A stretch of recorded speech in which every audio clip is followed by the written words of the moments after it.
The Xerion delegation had arrived in the Sol system with all the grace of a dying star.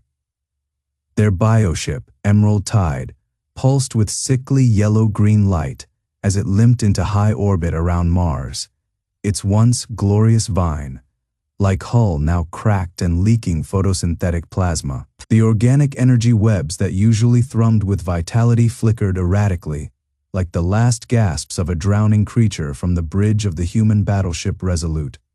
Major Janet Lee watched the alien vessel through the reinforced viewport, her fingers tightening around the edge of the command console. The Xerions had sent no distress call, no formal request for aid, only a single encrypted data packet containing coordinates, and a single phrase in their flowing bioluminescent script, "We come as we once left."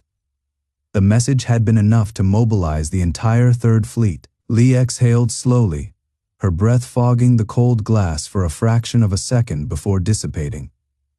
The Xerions had been the first and only aliens to ever show humanity mercy. Decades ago, when Earth's first warp probe had malfunctioned and sent a lone astronaut spiraling into the void. It had been a Xerion bioship that intercepted the drifting pod. They had repaired the humans' failing life support, replenished their oxygen, and sent them home without a single demand. No treaties, no technology exchanges, no grand speeches about galactic unity, just an act of kindness given freely. And now they were here, their ship bleeding energy, their once proud organic architecture withering. Behind her, Captain Adam Felger shifted, his armored boots clicking against the deck. "They're hailing us, major audio only." Lee didn't turn. "Put it through." The voice that filled the bridge was smooth, melodic, too melodic. It carried the cadence of a rehearsed speech, the kind of tone diplomats used when they were trying very hard not to sound desperate. "Human vessel, this is Commander Zerwind of the Xerion Unity.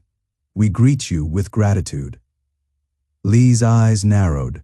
The Xerions were known for their precision, their efficiency in communication. This was off. Too many pleasantries, too much warmth. Like a predator baring its teeth in what it hoped was a smile. She activated the comm. "Commander Zerwind, this is Major Janet Lee of the United Earth Defense Fleet. You're transmitting on an old emergency channel? Is your ship in distress?" A pause too long. "Distress is a strong word. Major Lee, we come seeking."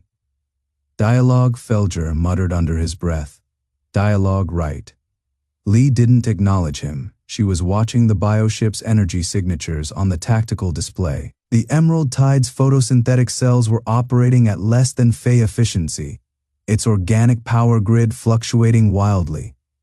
If this were a human vessel, she'd have declared an emergency 5 minutes ago. But the Xerions were still smiling through their words. That was the first red flag.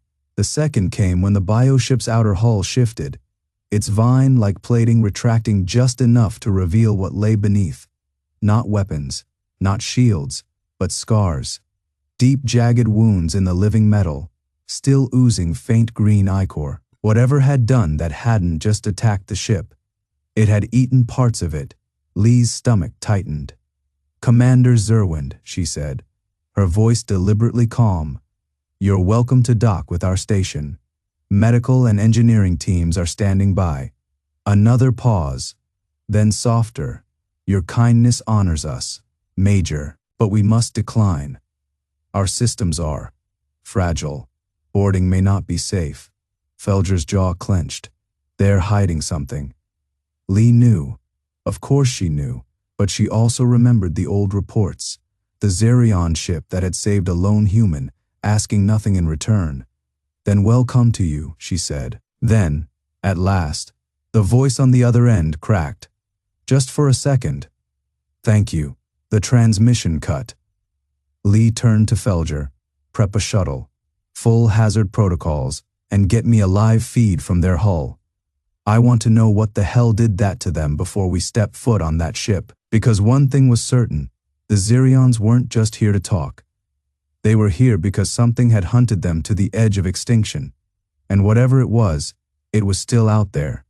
The shuttle bay doors sealed behind them with a hiss of pressurized air, the sound swallowed by the vast silence of space. Major Janet Lee adjusted the seals on her hazard suit, the reinforced polymer flexing against her skin like a second layer of muscle.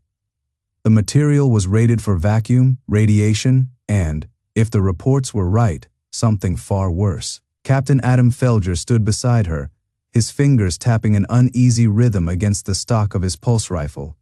His eyes never left the feed from the external drones, the ones now skimming along the Xerion ship's ravaged hull. The vessel was a ruin. What should have been smooth, organic curves of living metal were gouged open in jagged furrows. The edges blackened, as if by acid bioluminescent veins of yellow-green energy flickered weakly beneath the damage, pulsing in erratic, dying spasms. The worst of the wounds clustered near the ship's midsection, where something had torn through multiple decks in a single brutal strike. Felger exhaled through his teeth. That's not weapons fire. Lee knew. Weapons left patterns, symmetry, scorch marks, the clean precision of plasma burns. This was something else. This was feeding. The shuttle's comm crackled. Major Lee. The voice was Zerwin's, the alien commander's usual resonance frayed at the edges. You are approaching our primary airlock, please. Be cautious. A warning or a plea. Lee signaled the pilot to hold position. Run another scan. Full spectrum, I want to know what's waiting for us in there. The drones pivoted, their sensors sweeping across the airlock. The readings made no sense. The outer door was sealed, but the interior chamber was wrong.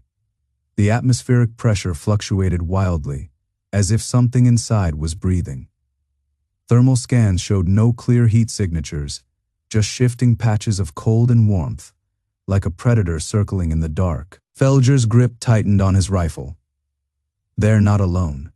Lee didn't answer. She was watching the energy readings. The Xerion ship's power core was still active, but its output was erratic, surging and dipping in unnatural waves.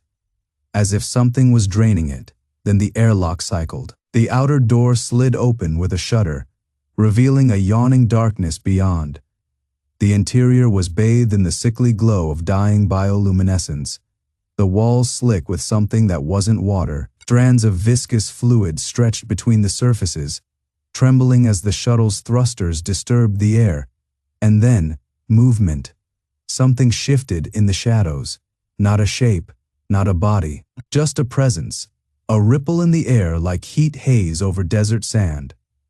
For a fraction of a second, Lee thought she saw teeth, too many, too sharp, arranged in a grin that had no right to exist in three-dimensional space. Then it was gone. The comm hissed. Major. Zerwin's voice was barely a whisper now. Do not look at it directly. It knows when you're watching. Felger's breath came fast. What the hell is that? Lee didn't know, but she understood one thing with absolute clarity. The Xerions hadn't just been attacked. They'd been hunted, and whatever was in that ship with them wasn't done eating yet. The air inside the Xerion vessel tasted wrong. Not just stale, tainted. Major Janet Lee's lungs burned with every breath, as if the atmosphere itself had been laced with something corrosive. The walls pulsed faintly, their bioluminescent veins flickering in erratic patterns, casting jagged shadows that slithered like living things. The organic metal beneath her boots was warm, too warm, and slightly yielding, as though the ship itself was sick, dying. Felger's grip on his rifle was white, knuckled, his breath shallow. His eyes darted across the darkened corridor, tracking shapes that weren't there, or weren't there yet. Lee didn't blame him. She had seen combat in a dozen war zones, faced enemies that didn't bleed, fought in gravity wells that twisted the human body into agony. But this was something else. This was wrong. Ahead, Zerwin moved with the slow, deliberate caution of a creature that knew it was being stalked. His emerald carapace, usually gleaming under the light of his people's bioenergy, was dull now, the luminescence dimmed as if in retreat. His secondary limbs, delicate sensor, laden appendages that normally flickered with data, were curled tight against his body. A defensive posture, a fearful one. Lee had studied the Xerions for years. They were a species of precision, of elegant, organic technology that grew rather than was built. Their ships were alive in ways human engineers still struggled to comprehend. And yet here, in the belly of one of their own vessels, their technology was rotting. Strands of blackened biomass hung from the ceiling like torn muscle. The floor was uneven, bulging in places as if something beneath it was pushing up, trying to break free. The air hummed with a subsonic vibration that made Lee's teeth ache. Then, movement, a flicker at the edge of her vision. Lee didn't turn, didn't react. She had learned, in the last few minutes, that whatever was in here with them liked being looked at.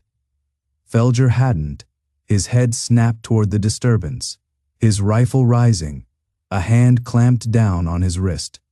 Zerwin's grip was stronger than it looked. "Do not."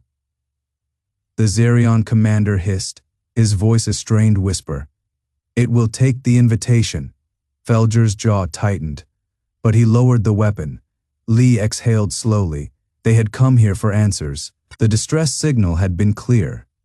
Xerion High Command was under siege, their last stronghold crumbling. The message had been simple: we are being consumed. Humanity had owed them a debt. Now, standing in the corpse of a living ship, Lee understood why the Xerions had called them, and not the Galactic Union. Because the Union would have quarantined this system, burned it clean. But humans remembered, and they paid their debts. A sound echoed through the corridor, wet, guttural, like something tearing free from its own flesh. Lee didn't flinch. She had read the general's note before boarding the shuttle. 3 words, scrawled in ink that had bled into the paper like a wound. Bring them home, she intended to. Even if home was just a body to bury, even if the thing hunting them had already taken pieces of the ship, pieces of the crew, and worn them like a second skin. Felger shifted beside her, his breath ragged. "Major," she silenced him with a look. Then, slowly, she reached into her vest and withdrew the small, unassuming device the general had given her. A failsafe, a last resort. The Xerions had saved one human life. Once, without asking for anything in return, humanity would not let them die alone. Lee's thumb hovered over the activation switch. The shadows twisted. The thing in the dark laughed. The laughter was wrong, not in pitch, not in tone, but in shape. It slithered through the air like oil on water, distorting the very space it touched. The walls of the Xerion ship pulsed in response, their bioluminescent veins flickering erratically, as if the vessel itself recoiled from the sound. Lee's fingers tightened around the failsafe, cold metal bit into her palm. She had heard laughter like this before.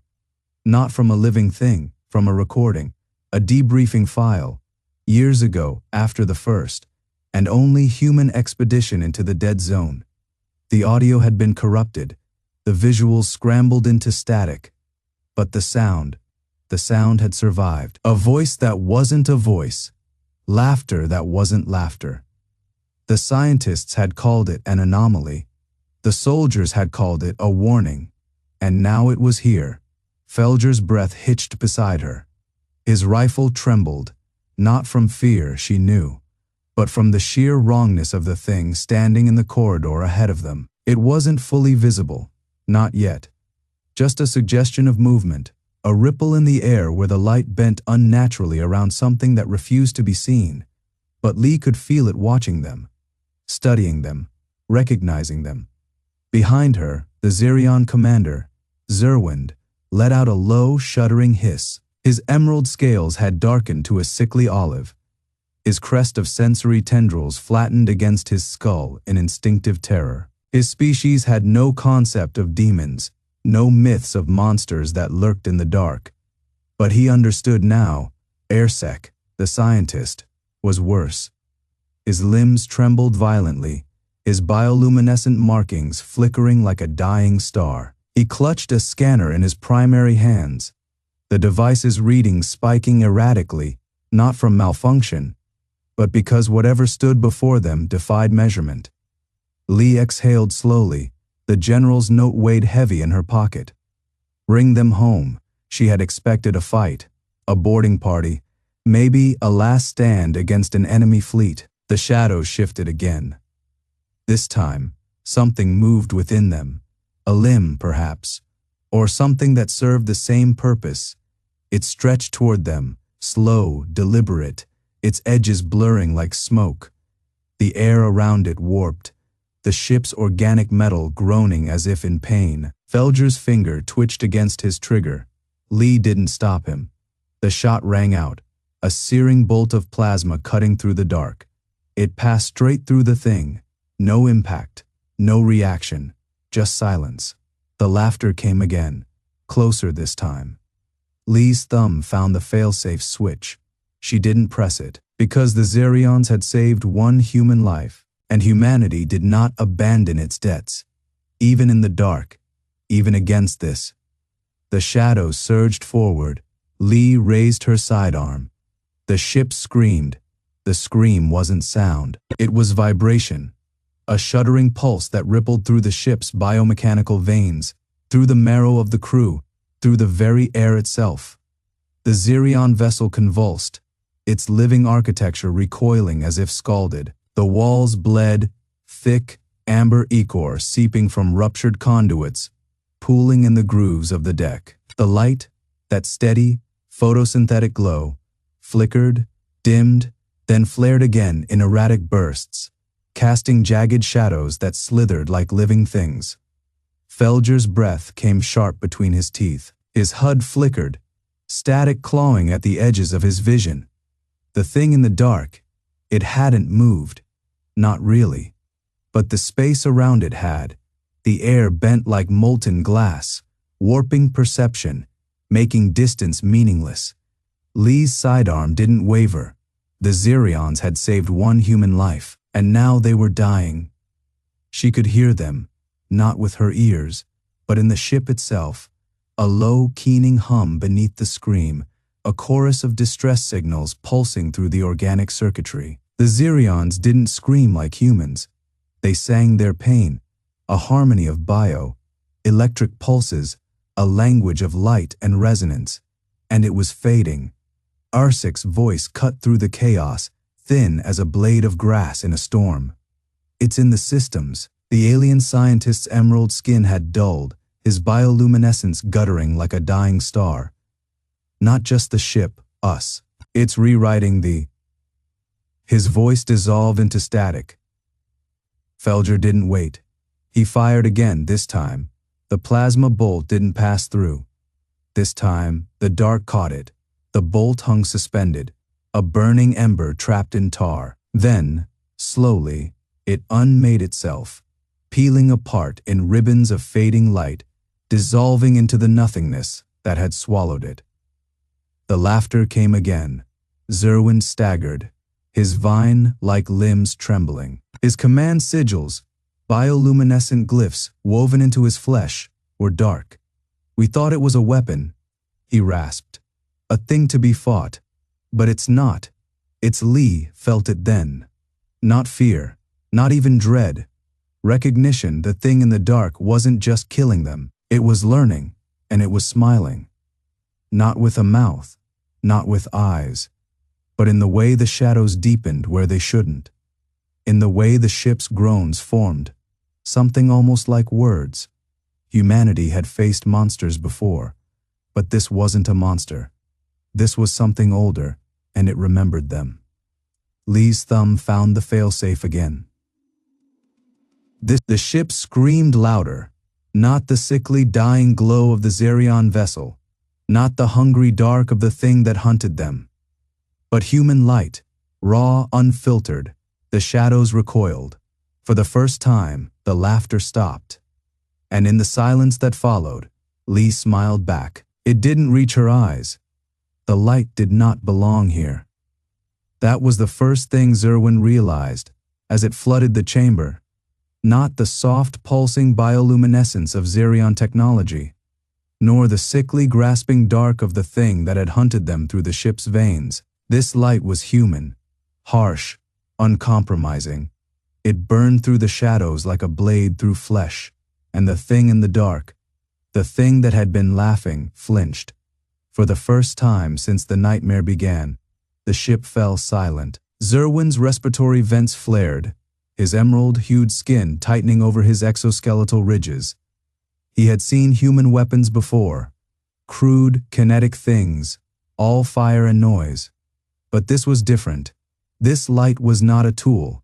It was a statement, and it was alive. Across the chamber, Major Lee stood motionless, her hand still pressed against the failsafe panel. The glow from the emergency lamps carved deep hollows beneath her eyes, turning her face into something gaunt, something feral. She was not looking at the retreating dark. She was not looking at the Xerion crew. She was listening, and then Xerwin heard it too. Distant, it threaded through the ship's groaning metal, a whisper beneath the chaos. Not a war chant, not a battle cry. Ursek's frills twitched, his bioluminescent markings flickering in confusion. That is not one of ours. Lee exhaled, slow and deliberate. No, the thing in the dark had stopped laughing, but it had not stopped moving. Xerwin's secondary eyelids slid shut for a fraction of a second, his neural interface feeding him data from the ship's dying sensors. The shadows were recoiling. Yes, but they were not retreating. They were regrouping, coiling in the unseen corners of the vessel, waiting, learning, and the lullaby grew louder. It was not coming from the humans. It was coming from beyond them, from the void outside the ship. Lee's fingers twitched toward her sidearm, her expression unreadable. "Felger," she said, her voice barely above a whisper. "Tell me you're hearing this." The human soldier, Felger, did not answer. His grip on his rifle had gone white, knuckled, his breathing too controlled, too steady. He was not afraid. He was waiting. And then the ship's comm system crackled to life. Static, a burst of distorted noise. Not human, not Xerion, something else. It spoke in no language any of them could understand. But the meaning was unmistakable. "We remember you." Lee's thumb found the failsafe again. This time, she did not press it. This time she smiled, and the light answered. The voice from the void did not speak again. It did not need to. The silence that followed was heavier than the weight of a collapsing star. Xerwin's bioluminescent veins pulsed erratically, his emerald plating shifting in an instinctive ripple of unease. The air inside the Xerion command chamber tasted of ozone and something else. Something old. Something that did not belong to this era of the cosmos. Ursek's tendrils coiled tight against his thorax, his neural filaments flickering in rapid analysis. The sound had bypassed their encryption, their firewalls, their biology. That should have been impossible. The humans had not moved. Major Janet Lee stood with her fingers still resting on the failsafe, her expression unreadable. The smile she had worn moments before was gone, replaced by something colder, sharper, a blade waiting to be drawn. Captain Felger exhaled through his nose, slow and deliberate. His rifle remained steady, but his eyes were fixed on the view screen, where the darkness of space yawned beyond the ship's hull. "We remember you." The words lingered like a ghost in the circuitry. Xerwin forced himself to focus. This was not the time for hesitation. The humans had brought something with them, something they had not disclosed. A weapon, a signal, a summons. His mandibles flexed. "You wouldn't believe me if I did." Ursek's neural filaments flared. "Try us." For the first time since the voice had spoken, Lee turned her head. Her gaze was not that of a soldier facing an enemy. It was the look of a hunter who had just heard the distant howl of her pack. "You think we came here just to repay a debt?" she said softly. That this was about gratitude. Xerwin's pulse thrummed in his secondary arteries. "You said?" The admission hung between them, sharp as a monofilament wire. Felger shifted his weight, his stance loosening into something predatory. The generals noticed something about your people, he said. His voice was calm, too calm. You smile when you're nervous, when you're afraid, when you're hiding something. Ursic's tendrils stiffened. Lee's thumb traced the edge of the failsafe. You weren't just observing us all those years ago, you were testing us, seeing if we were worth saving, seeing if we were worth using. Xerion's plating locked. She was right, and she was wrong. The Xerion High Council had debated the humans for decades. A species so volatile, so unpredictable, should have been culled. But there had been dissent. Some argued that humanity's ferocity could be harnessed, that they could be weaponized. The voice from the void. The thing that remembered.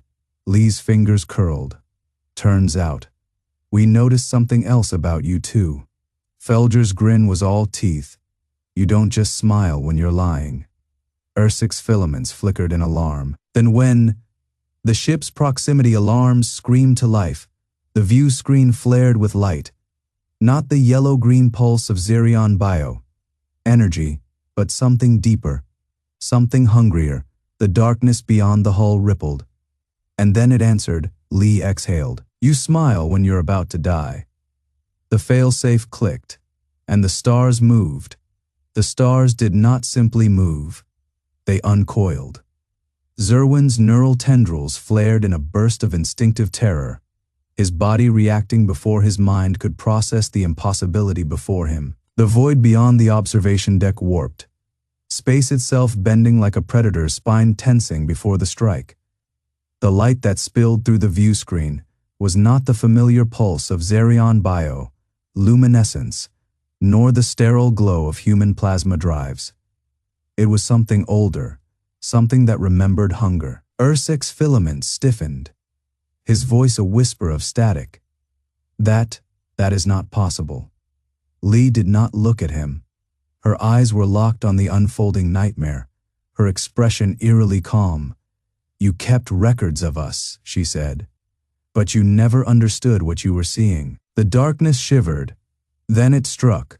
A tendril of blackened energy lashed across the void, wrapping around the nearest Xerion cruiser with the slow, deliberate grace of a constrictor savoring its prey. The ship's bio-armor flared, its photosynthetic shielding pulsing in desperate yellow-green waves. Before the energy collapsed inward, crushing the vessel like brittle husk. No explosion, no debris, just silence, and then absence. Felger exhaled, low and satisfied. Told you they'd come. Xerion's mind raced. The humans had no fleet here, no reinforcements. Their vessels were primitive, their weapons crude by galactic standards. And yet, the void answered them.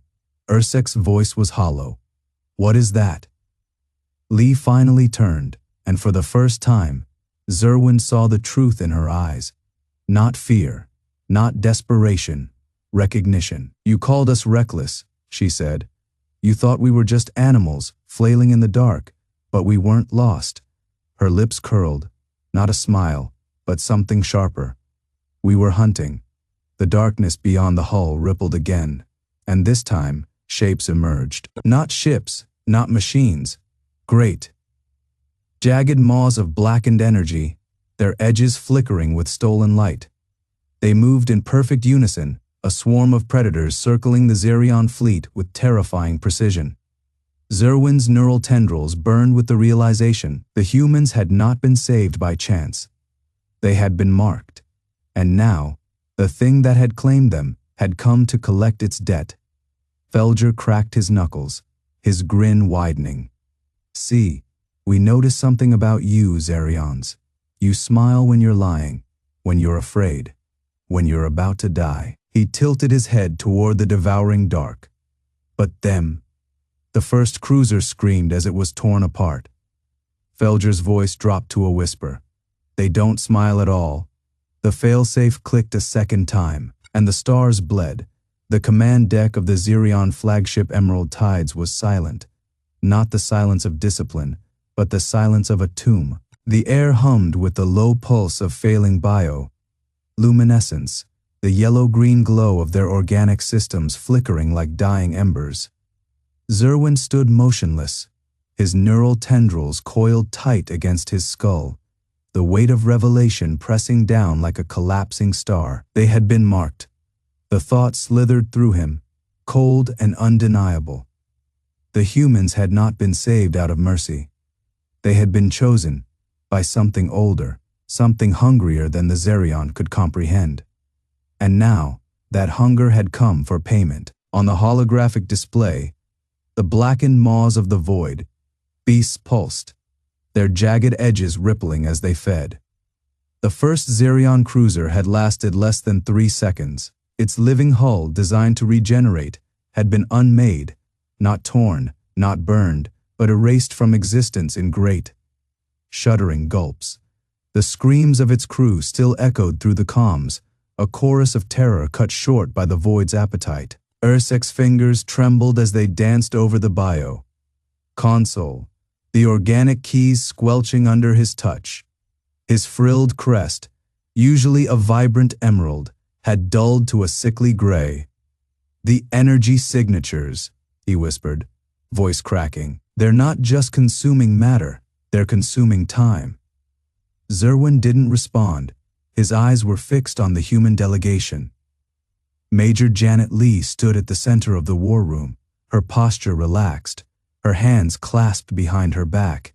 She didn't flinch as another cruiser vanished from the display. She didn't react to the panicked chatter of the Xerion officers. She simply watched, her expression unreadable. Captain Felger, meanwhile, leaned against a wall of pulsing vine, metal, his arms crossed. His grin had faded into something quieter, something darker. He met Xerwin's gaze and held it, unblinking. "You knew," Xerwin said at last, his voice hollow. Felger exhaled through his nose, a sound almost like a laugh. "Not all of it, but enough." The truth settled like ash. The humans had not come to negotiate. They had not come to plead for aid. They had come to witness, to ensure the debt was paid in full. Ursek's console suddenly flared, a burst of yellow-green light illuminating the horror on his face. "They're adapting," he breathed. "The void, beasts. They're learning our energy patterns. They'll breach the flagship's shields within minutes." Xerwin's mandibles twitched. He had faced death before, in the wars against the Cricks, in the rebellion of the Shattered Moons. But this was different. This was not a battle. This was consumption. His gaze flicked back to Lee. She hadn't moved. Ursek made a choked noise. "Therese, a transmission from the human fleet." The holographic display flickered, and a new image resolved. A human admiral, his face lined with age, his eyes sharp as flint. "Xerion command," he said, his voice gravel and steel. "You saved one of ours, once, a life for a life." He leaned forward. "But a species for a species, that's a different calculus." The screen split. On one side, the Admiral, on the other, a Xerion world, lush, vibrant, its great bio-cities glowing like emerald fire, and above it, a single human warship, its hull bristling with weapons the Xerion had never seen before. Lee finally spoke, her voice soft. "You have a choice." The failsafe clicked a third time, and the stars held their breath. The silence in the command chamber was absolute. Xerwin's pulse thrummed in his throat, his bioluminescent veins flickering erratically, casting sickly green shadows across the organic walls. The holographic display burned the image of his homeworld into his vision. The sprawling bio-cities, the great photosynthetic spires pulsing with life, the delicate lattice of energy webs that fed his people, and above it, the human warship, dark and angular, a predator poised to strike. Ursek's tendrils trembled. They wouldn't. But Xerwin knew better. He had studied humans. He had seen their wars, their desperation, their vengeance. They did not forget debts, and they did not forgive extinction. The Admiral's voice crackled through the comms again. "You saved one of ours. A single life, when you could have walked away." A pause. "We don't forget that." The words should have been comforting. They weren't, because Xerwin understood what the Admiral wasn't saying.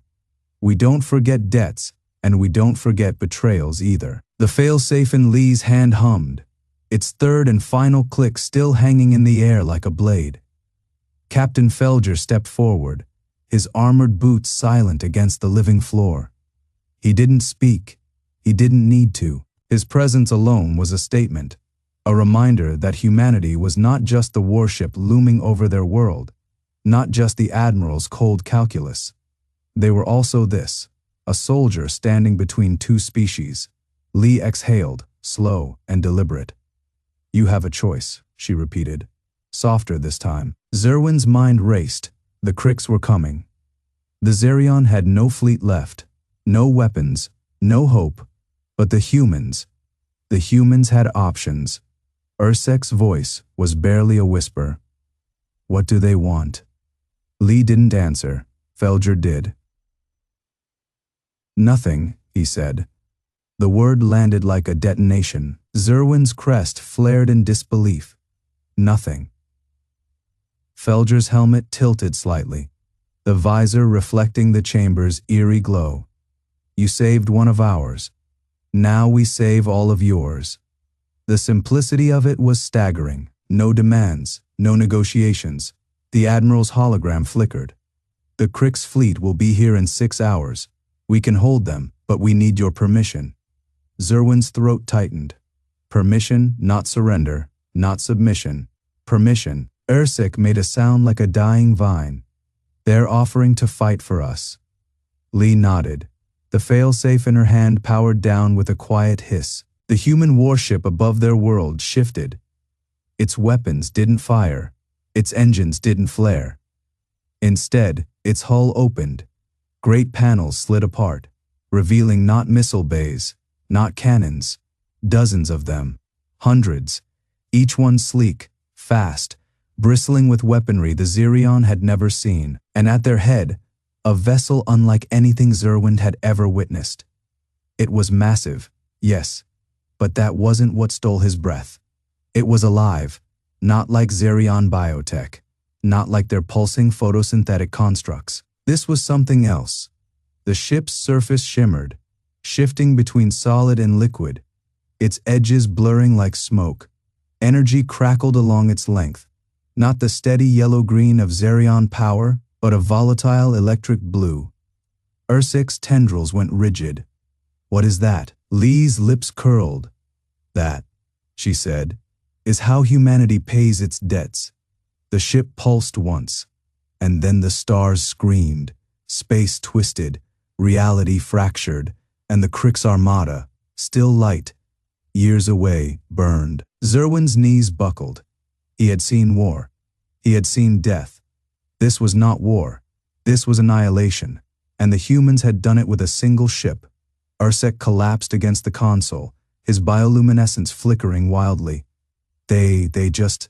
Lee holstered her failsafe. "Now you see," she said quietly.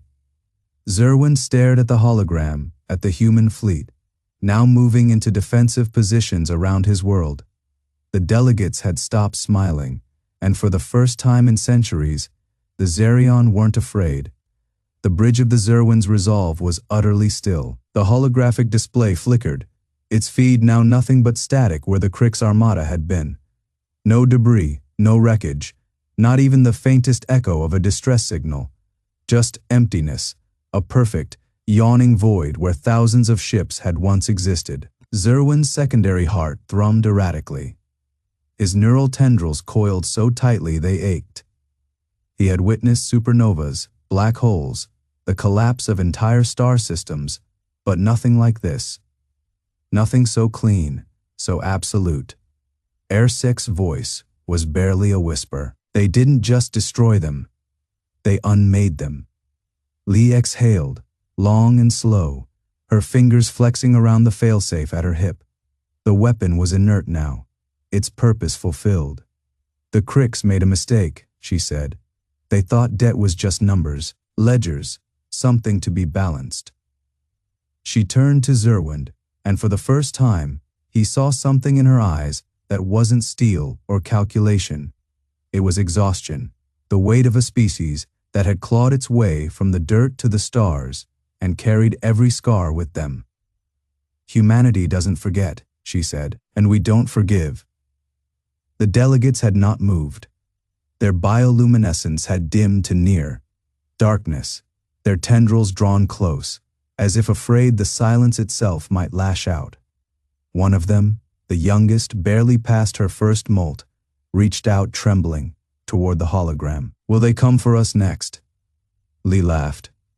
It wasn't cruel, it wasn't kind, it was just human. No, she said, you didn't betray us. Xerion finally found his voice. Then what happens now? Lee tilted her head, considering. Outside the viewport, the human fleet shifted, their engines flaring blue as they assumed a defensive lattice around Xerion Prime. Not an occupation, a shield. Now, she shrugged, now you learn. Ersic bristled. Learn what? Lee's smile was sharp. How to survive in a galaxy that just realized humans don't fight wars. She tapped the console and the hologram dissolved into starlight. We end them. And for the first time in his long, long life, Xerion believed her.